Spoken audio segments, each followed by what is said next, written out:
Đêm sương khuya rơi, sương ướt đôi vai em gầy. Giờ đôi ta nơi đây, mai sẽ xa nhau rồi đây. Nhìn nhau đôi ba giây rồi sẽ đến lúc ta chia tay. Còn chi cứ dài bay để không ai hờn trách ai. Thời gian ta yêu nhau em cảm ơn anh khi vui buồn. Người luôn quan tâm em bao nỗi đau hay hạnh phúc. Tình anh trao cho em giờ đã chấm hết trong tim anh. Đành vậy thôi em sẽ để anh ra đi. Càng yêu anh càng đớn đau khi anh đã không như lúc đầu.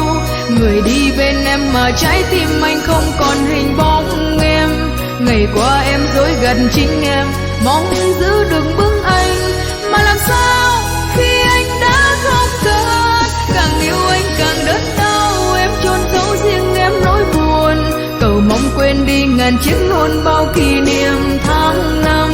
Từ đây em sống mà thiếu anh, em biết thật khó khăn, khó lắm nhưng em phải tập quên.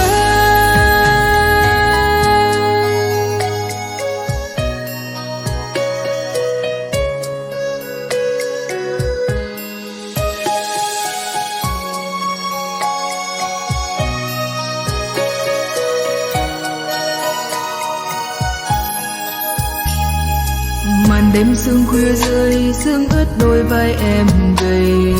Giờ đôi ta nơi đây, mai sẽ xa nhau rồi đây.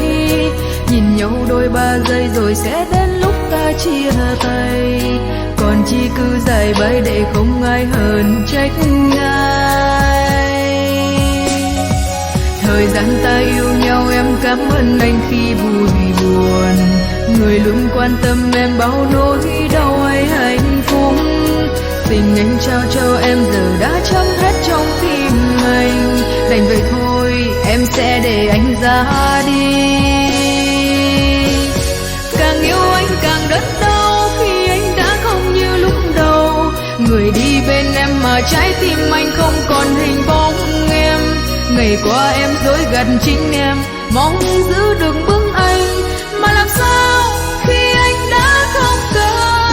Càng yêu anh càng đớn đau, em chôn giấu riêng em nỗi buồn. Cầu mong quên đi ngàn chiếc hôn bao kỷ niệm tháng năm. Từ đây em sống mà thiếu anh, em biết thật khó khăn, khó lắm nhưng em phải tập quên. Càng yêu anh càng đớn đau khi anh đã không như lúc đầu.